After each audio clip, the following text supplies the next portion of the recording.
ನಮ್ಮ ದೇಶದಲ್ಲಿ ಪ್ರತಿಯೊಂದು ಕೂಡ ಬಿಸ್ನೆಸ್‌ನ ಆಧಾರದಲ್ಲೇ ನಡೀತಾ ಇದೆ ಆಯ್ತಾ? ಈ ಡೌಟ್ ಯಾಕೆ ಬಂತು ಅಂದ್ರೆ ರೀಸೆಂಟ್ಲಿ ನಡೆದಂತಹ ವಿಮೆನ್ಸ್ ಪ್ರೀಮಿಯರ್ ಲೀಗ್ ಕೂಡ ಎಲ್ಲೋ ಒಂದ್ ಕಡೆ ಅದು ಕೂಡ ಬಿಸ್ನೆಸ್‌ನ ಹಾದಿಯನ್ನೇ ಹಿಡಿತಾ ಇದೆಯಾ? ಅಂದ್ರೆ ಒಂದೊಂದು ಟೀಮ್‌ನ ಪ್ರಕಾರ ಎಷ್ಟೆಷ್ಟು ಕಾಂಟ್ರಿಬ್ಯೂಷನ್ ಅವರ ಇದೊಂದು ಫ್ರಾಂಚೈಸ್ ಲೀಗ್‌ನಿಂದ ನಮ್ಮ ಭಾರತೀಯ ಕ್ರಿಕೆಟ್ ತಂಡಕ್ಕೆ ಏನಾದರೂ ಕೊಡುಗೆ ಇದೆಯಾ? ಯಾರಾದರೂ ಯಂಗ್‌ಸ್ಟರ್ಸ್‌ನ ಯಾರಾದರೂ ಟ್ಯಾಲೆಂಟ್‌ನ ಗ್ರೋ ಮಾಡಿದಾರಾ ಅಂತ ನನಗೆ ಒಂದು ಕಡೆಯಿಂದ ಡೌಟ್ ಆಯ್ತಾಯ್ತಾ?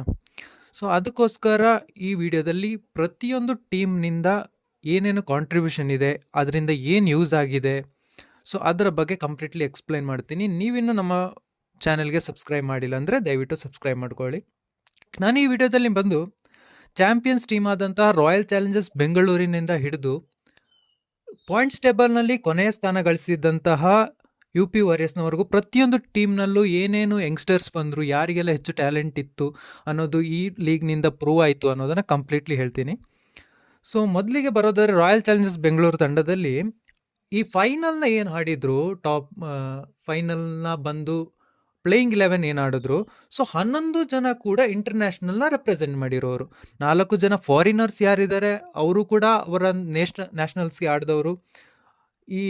ಅದನ್ನು ಬಿಟ್ಟು 7 ಜನ ಏನು ಆಡಿದ್ರು ಅವರು ಕೂಡ ಇಂಡಿಯನ್ ಟೀಮನ್ನು ರೆಪ್ರೆಸೆಂಟ್ ಮಾಡಿದವರು. ಅಟ್ಲೀಸ್ಟ್ ಇಂಡಿಯನ್ ಟೀಮ್ಗೆ 2 to 3 ಮ್ಯಾಚಸ್ ಅಂತೂ ಆಡಿದವರು. ಅದರಲ್ಲೂ ಸಾಯಲಿ ಸದ್ಗೆರೆ ಒಬ್ಬರು ಮಾತ್ರ 2 ಮ್ಯಾಚಸ್ ಏನೋ ಆಡಿದ್ದಾರೆ ODIನಲ್ಲಿ. ಅದು ಬಿಟ್ಟರೆ ಬಾಕಿ ಎಲ್ಲರೂ ರೆಗ್ಯುಲರ್ ಆಗಿ ಇಂಡಿಯನ್ ಟೀಮ್ನಲ್ಲಿ ಆಡಿದಂಥ ಪ್ಲೇಯರ್ಸ್ಗಳೇ ಇದ್ದರು. ಸೊ ಎಲ್ಲೋ ಒಂದು ಕಡೆ RCBಯಿಂದ ಯಾವುದೇ ರೀತಿಯ ಕಾಂಟ್ರಿಬ್ಯೂಷನ್ ಅಂತೂ ಇಂಡಿಯನ್ ಕ್ರಿಕೆಟ್ ಟೀಮ್ಗೆ ಬಂದೇ ಇಲ್ಲ. ಸೊ ಒಂದು ಕಾಂಟ್ರಿಬ್ಯೂಷನ್ ಏನು ಅಂದರೆ ಶ್ರೇಯಾಂಕ ಪಾಟೀಲ್ ಒಂದು ಲಾಸ್ಟ್ 1 ಇಯರಿಂದ ಅವರು ಕ್ರಿಕೆಟ್ ಆಡಿರಲಿಲ್ಲ. ಸೊ ಮತ್ತೆ ಡೊಮೆಸ್ಟಿಕ್ನೂ ಆಡಿರಲಿಲ್ಲ. ಸೊ ಆದ್ದರಿಂದ ನೆಕ್ಸ್ಟ್ ಬರುವಂತಹ ಇಂಡಿಯನ್ ಟೀಮ್ಗೆ ಅವರು ಸೆಲೆಕ್ಟ್ ಆಗಿರೋದ್ರೆ ಅನ್ನುವಂಥದ್ದು ಒಂದು ಪಾಸಿಟಿವ್ ಸೈಡ್ ನೋಡೋದು ಬಿಟ್ಟರೆ ಬಾಕಿ ನನಗೆ ಇನ್ನೇನು ಕಾಣಿಸ್ತಿಲ್ಲ. ಸೊ ಅದು ಬಿಟ್ಟರೆ ಇಲ್ಲಿ ತಗೊಂಡು ಬಂದು ಯಂಗ್ಸ್ಟರ್ಸ್ ಕೂಡ ಇವರೆಲ್ಲೂ ಚಾನ್ಸನ್ನು ಕೊಡುವಂತ ಆಗಲಿಲ್ಲ. ಸೊ ಮೊದಲಿಗೆ ಬರೋದಾದರೆ ಹೇಮಲತಾ ಅವರಿಗೆ ಒಂದು ಮ್ಯಾಚ್ನಲ್ಲಿ ಚಾನ್ಸ್ ಕೊಟ್ಟರು. ನಾನು ಆಬ್ವಿಯಸ್ಲಿ ವಿಡಿಯೋ ಮಾಡಿದಂತಹ ಮೊದಲ ವಿಡಿಯೋನಲ್ಲೇ ಹೇಳಿದೆ, ಹೇಮಲತಾ ಅವರು ಕಾಂಟ್ರಿಬ್ಯೂಷನ್ ಮಾಡೋದಿಲ್ಲ. ಯಾಕಂದರೆ ಅವರು ಈ ಫಾರ್ಮ್ಯಾಟ್ನಲ್ಲಿ ಯಾವತ್ತೂ ಲಾಸ್ಟ್ 3 ಸೀಸನ್ಸ್ ನೋಡಿದಾಗೂ ಆಡಲಿಲ್ಲ. ಈ ಸೀಸನ್ ಕೂಡ ಆಡೋದಿಲ್ಲ ಅನ್ನುವಂಥದ್ದು ನನಗೆ ಸ್ಟ್ರಾಂಗ್ ಆಗಿ ಅನಿಸ್ತಾ ಇತ್ತು. ಸೊ ಹಾಗೇನೆ ಅವರು ಆಡಲಿಲ್ಲ. ಅದು ಬಿಟ್ಟರೆ ಗೌತಮಿ ನಾಯಕ್ಗೆ ಚಾನ್ಸ್ ಕೊಟ್ಟಿದ್ದು ಹಲವಾರು ಪಂದ್ಯಗಳಲ್ಲಿ ಚಾನ್ಸ್ ಕೊಟ್ಟರು. ಸೊ ನನಗೆಲ್ಲೋ ಗೌತಮಿ ನಾಯಕ್ ಒಂದು ಮ್ಯಾಚ್ನಲ್ಲಿ ಇಂಪ್ಯಾಕ್ಟ್ ಮಾಡಿದ್ದು ಬಿಟ್ಟರೆ ಬಾಕಿ ಎಲ್ಲೂ ಕಾಣಿಸ್ಲಿಲ್ಲ. ಮತ್ತು ಅವಳ ಫೀಲ್ಡಿಂಗ್ ಕೂಡ RCBಯ ಟೀಮ್ನನ್ನು ಗನ್ ಫೀಲ್ಡರ್ಸ್ ಇರುವಂತಹ ಒಂದು ಟೀಮ್ ಅಂತ ಕರಿತಾ ಇದ್ರು. ಸೊ ಅದರಲ್ಲಿ ನೋಡಿದಾಗ ಎಲ್ಲೋ ವೀಕ್ ಆಫ್ ಪಾಯಿಂಟ್ನಿಂದ ಒಂದು ಫೀಲ್ಡಿಂಗ್ ಮಾಡಿದ್ದು ನೋಡಿದ್ರೆ ಅದು ಗೌತಮಿ ನಾಯಕ್.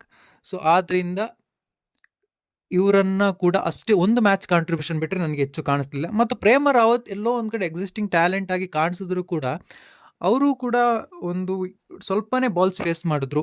ಫಸ್ಟ್ ಮ್ಯಾಚ್ನಲ್ಲಿ ಒಂದು 2 ಬಾಲ್ಸ್ ಫೇಸ್ ಮಾಡಿದ್ದಾರೆ. ಅದು ಬಿಟ್ಟರೆ ಒಂದೇ ಮ್ಯಾಚ್ನಲ್ಲಿ ಬೌಲಿಂಗ್ ಮಾಡಿದ್ರು, ಅದನ್ನು ಚೆನ್ನಾಗಿ ಮಾಡಿದ್ರು. ಸೊ ಮತ್ತೆ ಇವರಿಗೆ ಆಪರ್ಚುನಿಟಿ ಅಂತೂ ಕೊಡಬೇಕಾಗಿತ್ತು ಯಾವುದಾದೊಂದು ಪಂದ್ಯದಲ್ಲಿ ಆಡಲಿಕ್ಕೆ, ಬಟ್ ಇವರೆಲ್ಲೂ ಕೊಡಲಿಲ್ಲ. ಸೊ ಆದ್ದರಿಂದ ಇದು ಕೂಡ ಪ್ರೇಮ ರಾವತ್ ಒಂದು ಟ್ಯಾಲೆಂಟ್ ಇದೆಯೋ ಇಲ್ವೋ, ಅವ್ರ ಹತ್ರ ಕೆಪಬಿಲಿಟಿ ಇದೆಯೋ ಇಲ್ವೋ ಅನ್ನೋದು ಕೂಡ ಹೈಡ್ ಆಯಿತು ಅಂತಲೇ ನಾನು ಹೇಳ್ತೀನಿ.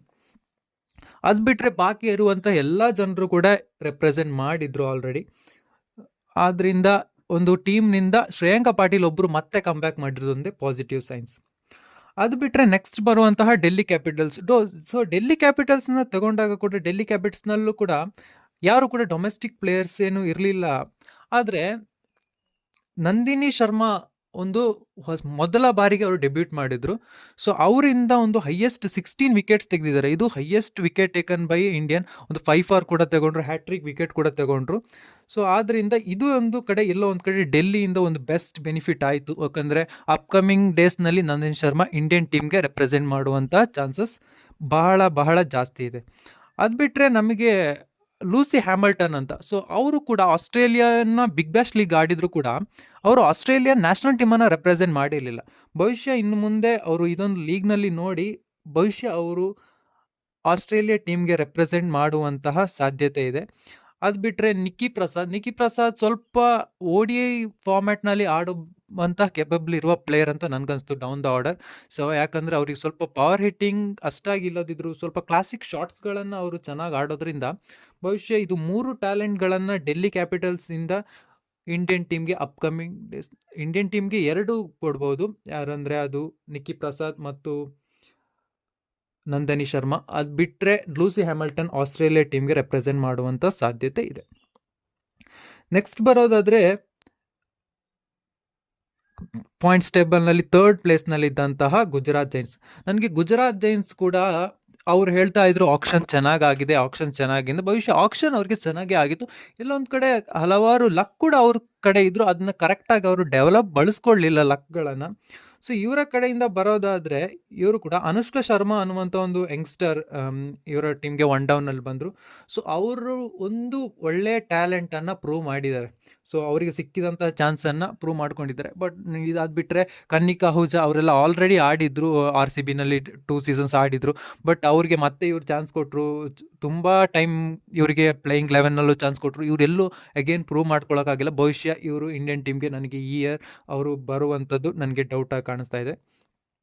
ಅದು ಬಿಟ್ಟರೆ ಅನುಷ್ಕಾ ಶರ್ಮಾ ಒಂದೇ ಒಂದು ಟ್ಯಾಲೆಂಟ್ ನನಗೆ ಗುಜರಾತ್ ಜೈನ್ಸಿಂದ ಕಾಣಿಸ್ತು. ಅದು ಬಿಟ್ಟರೆ ಇನ್ಯಾರು ಕೂಡ, ಮತ್ತು ಭಾರತಿ ಫುಲ್ಮಾಲಿ ಇದೇ ಟೀಮ್ನಿಂದ ರೆಪ್ರೆಸೆಂಟ್ ಮಾಡೋರು, ಅವರು ಮತ್ತೆ ಇಂಡಿಯನ್ ಟೀಮ್ಗೆ ಬಂದಿದ್ದಾರೆ. So down the order finish ಮಾಡುವಂಥ ಸಾಧ್ಯತೆ ಇದೆ. ಪ್ಲೇಯಿಂಗ್ 11ನಲ್ಲಿ ಪ್ರಾಬಬ್ಲಿ ರಿಚಾ ಘೋಷ್ ಇರೋದ್ರಿಂದ ಇವರಿಗೆ ಚಾನ್ಸ್ ಸಿಗೋದು ಡೌಟ್ ಇದೆ. ಒಂದು ವೇಳೆ ಸಿಕ್ಕಿದ್ರು ಏನಾದರೂ ಒಂದು ಟೈಮ್ನಲ್ಲಿ ಸಿಗ್ಬೋದು ಅಂತಲೇ ಹೇಳ್ಬೋದು. ಅದು ಬಿಟ್ಟರೆ ಇಲ್ಲಿ ಎಲ್ಲೂ ಕಾಣಿಸ್ತಿಲ್ಲ ಗುಜರಾತ್ ಜೈನ್ಸ್ ನನಗೆ. ನೆಕ್ಸ್ಟ್ ಬರುವಂತಹ ಟೀಮ್ ಬಂದು ಗುಜರಾತ್ ಜೈನ್ಸ್ ಪಾಯಿಂಟ್ಸ್ ಟೇಬಲ್ನಲ್ಲಿ 4th ಪ್ಲೇಸ್ನಲ್ಲಿ ಫಿನಿಶ್ ಮಾಡಿದ್ರು. ಸೊ ಗುಜರಾತ್ ಜೈನ್ಸ್ನ ಬಿಟ್ಟು ನೆಕ್ಸ್ಟ್ ಬಂದಾಗ ಮುಂಬೈ ಇಂಡಿಯನ್ಸ್.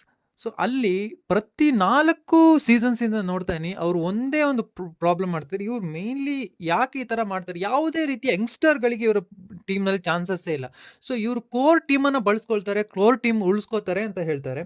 ಸೊ ಇವರಿಗೆ ಬಂದಾಗ ಅಲ್ಲಿ 4 ಜನ ಫಾರಿನರ್ಸ್ ಇದೆ. ನಟ್ಸಿವರ್ ಬ್ರಂಟ್ ಇರ್ಬೋದು, ಅಮಿಲಿಯಾ ಕೇರ್ ಇರ್ಬೋದು, ಹೇಲಿ ಮ್ಯಾಥ್ಯೂಸ್ ಇರ್ಬೋದು, ಮತ್ತು ಶಬ್ನಮ್ ಇಸ್ಮಾಯಿಲ್. ಸೊ ಇವರು 4 ಜನ ಫಾರಿನರ್ಸ್ ಆಡುವಂತಹ 20 ಓವರ್. ಸೊ ಈ 4 ಜನ ಫಾರಿನರ್ಸ್ ಆಡ್ತಾರೆ. 4 ಜನ ಕೂಡ 4 ಓವರ್ ಮಾಡಿದಾಗ 16 ಓವರ್ ಬಾಲಿಂಗ್ ಆಗುತ್ತೆ. ಯಾರೊಬ್ಬರು ಒಂದು 4 ಓವರ್ ಮಾಡಿದಾಗ ಅಲ್ಲಿಗೆ ಇವ್ರು ಕಂಪ್ಲೀಟ್ಲಿ 20 ಓವರ್ಸ್ ಆಯಿತು. ಸೊ ಯಾವುದೇ ರೀತಿ ಯಂಗ್ಸ್ಟರ್ಗಳು ಬ್ಯಾಟ್ ಬೌಲಿಂಗ್ ಮಾಡುವಂಥ ಸಾಧ್ಯತೆ ಇವರ ಟೀಮ್ನಿಂದ 4 ವರ್ಷದಿಂದ ಬಹಳ ಕಮ್ಮಿ ಇದೆ. ಕಳೆದ ವರ್ಷ ಏನೋ ನೋಡಿದಾಗ ಅಮನ್ಜೋತ್ ಕೌರ್ ಬ್ಯಾಟ್ ಮಾಡಿದ್ದು ಬಿಟ್ಟರೆ ಫಸ್ಟ್ ಸೀಸನ್ 1, 2, 3 ತಗೊಂಡಾಗ ಎಸ್ತಿಗ ಭಾಟ್ಯ ಸ್ವಲ್ಪ ಫ್ಲೋ ಆಗಿ ಬ್ಯಾಟ್ ಮಾಡಿ ಒಳ್ಳೆ ಸ್ಟಾರ್ಟ್ ಕೊಡ್ತಾ ಇದ್ರು ಬಿಟ್ಟರೆ, ಮತ್ತೆ ಇವರಲ್ಲಿ ನನಗೆ ಎಲ್ಲೂ ಇವರು 4 ಜನನ ಮಾತ್ರ 4 ಇಯರಿಂದ ಕಂಟಿನ್ಯೂಸ್ ಆಗಿ ಆಡ್ಕೊಂಡು ಬರ್ತಾ ಇದ್ದಾರೆ. ಶಬ್ನಮ್ ಇಸ್ಮಾಯಿಲ್ 3 ಸೀಸನ್ಸ್, ಮತ್ತು ಅದು ಬಿಟ್ಟರೆ ಸೀಸನ್ 1ನಲ್ಲಿ EC ವಾಂಗ್ ಅಂತ ಇಂಗ್ಲೆಂಡ್ನಿಂದ ಬರ್ತಾ ಇದ್ರು, ಅವರು ಮುಂಬೈ ಇಂಡಿಯನ್ಸ್ನ ಆಡ್ತಾ ಇದ್ರು. ಇವರು ಯಾವುದೇ ರೀತಿ ಯಂಗ್ಸ್ಟರ್ಸ್ಗಳನ್ನು ಡೆವಲಪ್ ಮಾಡ್ತಾ ಇರೋದು ನನಗೆ ಕಾಣಿಸ್ತಾ ಇಲ್ಲ. ಎಲ್ಲೂ ನೋಡಿದಾಗ ನನಗೆ ಇವ್ರು ನೆಕ್ಸ್ಟ್ ಅಮನ್ಜೋತ್ ಕೌರ್ ಒಬ್ಬರು ಬಿಟ್ಟರೆ ಬಾಕಿ ಯಾರು ನನಗೆ ಈ ಟೀಮ್ನಿಂದ ಇಲ್ಲಿ ಇಷ್ಟು ವರ್ಷಗಳು ನೋಡಿದಾಗ ಯಾರು ಕೂಡ ಇಂಡಿಯನ್ ಟೀಮ್ಗೆ ರೆಪ್ರೆಸೆಂಟ್ ಮಾಡ್ಬೋದು ಇಲ್ಲಿ ಆಡೋದ್ರಿಂದ ಅಂತ ಹೇಳಿ ನನಗೆ ಮುಂಬೈ ಇಂಡಿಯನ್ಸಿಂದ ಡೆಫಿನೆಟ್ಲಿ ಅನ್ನಿಸ್ಲಿಲ್ಲ. ಸೊ ಅದರಿಂದ, ಮತ್ತು ಇಲ್ಲಿ ಬಂದಾಗ ಒಂದು ಹೊಸದಾದಂತಹ ಒಂದು ವಿಕೆಟ್ ಕೀಪರ್ ರಹೀಲಾ ಫಿರೋಡಿಸ್ ವಿಕೆಟ್ ಕೀಪಿಂಗನ್ನು ಚೆನ್ನಾಗೇ ಮಾಡಿದ್ರು. ವಿಕೆಟ್ ಕೀಪಿಂಗ್ ಅಷ್ಟು ಕ್ವಿಕ್ ಆಗಿದ್ದಾಗ ಅವ್ರನ್ನ ಅಟ್ಲೀಸ್ಟ್ ಒಂದು 2 ಮ್ಯಾಚಸ್ನಲ್ಲಿ ಅವ್ರಿಗೆ ಬ್ಯಾಟಿಂಗ್ ಪ್ರಮೋಷನ್ ಕೊಟ್ಟು ಬ್ಯಾಟಿಂಗ್ನ ಎಬಿಲಿಟಿ ಆದರೂ ಚೆಕ್ ಮಾಡಿದರೆ ಬಹುಶಃ ಅದು ಇಂಡಿಯನ್ ಟೀಮ್ಗೆ ಯೂಸ್ ಆಗ್ತಾ ಇತ್ತು. ಬಟ್ ಇವರೆಲ್ಲ ಅವ್ರಿಗೆ ಬ್ಯಾಟಿಂಗ್ ಆಪರ್ಚುನಿಟಿ ಕೊಡಲಿಲ್ಲ. ಬಹುಶಃ ಈಗ ಕರೆಂಟ್ಲಿ ರಿಚಾ ಘೋಷ್ ಒಬ್ಬರೇ ಇದ್ದಾರೆ ಇಂಡಿಯನ್ ಟೀಮ್ನಲ್ಲಿ, ಅದು ಬಿಟ್ಟರೆ ಇನ್ಯಾರು ವಿಕೆಟ್ ಕೀಪರ್ಸೇ ಇಲ್ಲ ಇಂಡಿಯನ್ ಟೀಮ್ಗೆ. ಸೊ ಮತ್ತು ಫಿನಿಷರ್ ಕೂಡ ಇಲ್ಲ. ರಹೀಲಾ ಫಿರೋಡಿಸ್ಗೆ ಒಂದು ಚಾನ್ಸಸ್ಸನ್ನು ಕೊಟ್ಟಿದ್ರೆ ಬಹುಶಃ ಮುಂದಿನ ದಿನಗಳಲ್ಲಿ ಅದು ಯೂಸ್ ಆಗುವಂಥ ಸಾಧ್ಯತೆ ಇಂಡಿಯನ್ ಟೀಮ್ಗೆ ಇತ್ತು. ಬಟ್ ಮುಂಬೈ ಇಂಡಿಯನ್ಸ್ ಅದನ್ನ ಮಾಡಲಿಲ್ಲ. ಅದು ಬಿಟ್ಟರೆ ನೆಕ್ಸ್ಟ್ ಬರುವಂತಹ ಟೀಮ್ ಅಂದರೆ ಪಾಯಿಂಟ್ಸ್ ಟೇಬಲ್ನಲ್ಲಿ ಲಾಸ್ಟ್ನಲ್ಲಿ ಉಳಿದುಕೊಂಡಂತಹ UP ವಾರಿಯರ್ಸ್ನ ಕೋಚ್ ಆದಂಥ ಅಭಿಷೇಕ್ ನಾಯರ್ ಹೇಳಿದ್ರು, ನಮ್ಮದು ಒಳ್ಳೆ ಟೀಮ್ ಇದೆ, ನಮಗೆ ಒಳ್ಳೆ ಆಕ್ಷನ್ ಆಗಿದೆ. ಸೊ ಇವರು ಒಳ್ಳೆ ಆಕ್ಷನ್ ಅಂತ ಆಗಿದೆ ಅಂತ ಹೇಳುವ ಇವರು ಎಲ್ಲೂ ಕೂಡ ಒಂದು ಒಳ್ಳೆ ವಿಕೆಟ್ ಕೀಪರ್ ಇವ್ರಿಗೆ ಸಿಗಲಿಲ್ಲ ಅಂತ ಹೇಳೋದು ಡೌಟ್. ಎಲ್ಲರೂ ಹೇಳ್ತಾ ಇದ್ರು ಓಪನರೇ ಇರಲಿಲ್ಲ, ಇವರು ಓಪನರ್ ಪ್ರತೀಕ ರಾವಲ್ ಮೇಲೇ ಹೋಗ್ತಾರೆ ಅನ್ನಿಸ್ತಾ ಇತ್ತು ನನಗೆ. ಪ್ರತೀಕ Rawal recently Indian team world cup ಗೆದ್ದಾಗ ಅಲ್ಲಿ ಚೆನ್ನಾಗಿ ಆಡಿದ್ರು. ಸೊ ಅದನ್ನೇ ಪ್ರತೀಕ ರಾವಲ್ನ ಓಪನಿಂಗ್ ಅಂತಲೇ ಇಟ್ಕೊಂಡ್ರು. ಇವರಿಗೆ ಎಂಟೈರ್ ಇಂಡಿಯಾದಲ್ಲಿ ಒಂದು ವಿಕೆಟ್ ಕೀಪರ್ನ ಹುಡುಕುವಷ್ಟು ಪೇಷನ್ಸ್ ಇವರ ಟೀಮ್ಗೆ ಇರಲಿಲ್ವ ಅಂತ. ಸೊ ಆದ್ದರಿಂದ ಈ ಟೀಮ್ನಲ್ಲಿ ಕಂಪ್ಲೀಟ್ಲಿ ಫ್ಲಾಪ್ ಶೋ ಇತ್ತು. ಯಾರಿಂದನೂ ಮೆಗ್ಲಾನಿಂಗ್ ಕೂಡ ಅವರಿಗೆ ಒಂದು ವರ್ಲ್ಡ್ನ ಬೆಸ್ಟ್ ಕ್ಯಾಪ್ಟನ್ ಅನ್ನಿಸ್ಕೊಂಡಿರೋ, ಸಕ್ಸಸ್ಫುಲ್ ಬೆಸ್ಟ್ ಕ್ಯಾಪ್ಟನ್ ಅನ್ನಿಸ್ಕೊಂಡಿರೋ ಅವರು ಕೂಡ ಒಂದು ಟೀಮ್ನ ಕ್ವಾಲಿಫೈ ಮಾಡೋಕ್ಕಾಗಿಲ್ಲ. ಪಾಯಿಂಟ್ಸ್ ಟೇಬಲ್ನಲ್ಲಿ ಕೇವಲ 2 ಮ್ಯಾಚ್ ಮಾತ್ರ ಗೆಲ್ತಾರೆ ಒಂದು 8 ಮ್ಯಾಚಸ್ನಲ್ಲಿ. ಅಂದರೆ ಎಷ್ಟರ ಮಟ್ಟಿಗೆ ಇವರು ಫ್ಲಾಪ್ ಶೋನ ಕೊಡುವಂತಹ ಟೀಮನ್ನು ಇವರು ಕರ್ಕೊಂಡು ಬಂದಿದ್ರು ಅಂತ. ಸೊ ಆದ್ದರಿಂದ ಅದು ಬಿಟ್ಟರೆ ಹರ್ಲಿನ್ ಡ್ಯೂಯಲ್ ಕೂಡ ಏನು ಒಂದು ಮ್ಯಾಚ್ನ ಆಡಿದ್ದು ಬಿಟ್ಟರೆ ನನಗೆಲ್ಲೂ ಮತ್ತೆ ಅವ್ರು ಕಾಣಿಸ್ತಿಲ್ಲ. ಒಂದು ಮ್ಯಾಚ್ನಲ್ಲಿ ಅವ್ರನ್ನ ರಿಟೈರ್ಡ್ ಹರ್ಟ್ ಮಾಡಿ ಯಾರನ್ನೋ ಇನ್ನೊಬ್ಬರನ್ನ ಕಳಿಸುವಂಥ ಪ್ಲ್ಯಾನ್ ಆಗಿತ್ತು, ಬಟ್ ಅಲ್ಲೂ ಕೂಡ ಸ್ಕೋರ್ ಬರಲಿಲ್ಲ. ಇವರು ಕಂಪ್ಲೀಟ್ಲಿ ಇಂಡಿಯನ್ ಟೀಮ್ಗೆ ಏನು ಕಾಂಟ್ರಿಬ್ಯೂಷನ್ ಕೊಡ್ಬೋದು ಅಂತ ಮಾಡ್ತಾ ಇದ್ದಾರೆ. ನನಗಿಂದ ಇಲ್ಲಿ ಒಳ್ಳೆ ಆಕ್ಷನ್ ಮಾಡಿ ಫ್ಯಾನ್ಸ್ ಕ್ರಿಯೇಟ್ ಮಾಡಿ ಮತ್ತು ಬಿಸ್ನೆಸ್ನ ಮೈಂಡ್ಸೆಟ್ನಲ್ಲೇ ಇವರೆಲ್ಲ ಇದ್ದಾರಾ ಅನ್ನುವಂಥದ್ದು ಕೂಡ ಆಗುತ್ತೆ. ಸೊ ಹೋಪ್ ಈ ವಿಡಿಯೋ ನಿಮ್ಗೆಲ್ರಿಗೂ ನಿಜ ಅಂತ ಅನಿಸಿರುತ್ತೆ ಅಂತ. ಸೊ ನಿಮಗೆ ನಿಜ ಅನಿಸಿದರೆ ಕಮೆಂಟ್ ಮಾಡಿ, ಇಲ್ಲ ಅಂದರೆ ಇಲ್ಲ ಅಂತ ಹೇಳಿ. ಸೊ ಅಂಟಿಲ್ ನೆಕ್ಸ್ಟ್ ವಿಡಿಯೋ, ಬಾಯ್ ಬಾಯ್.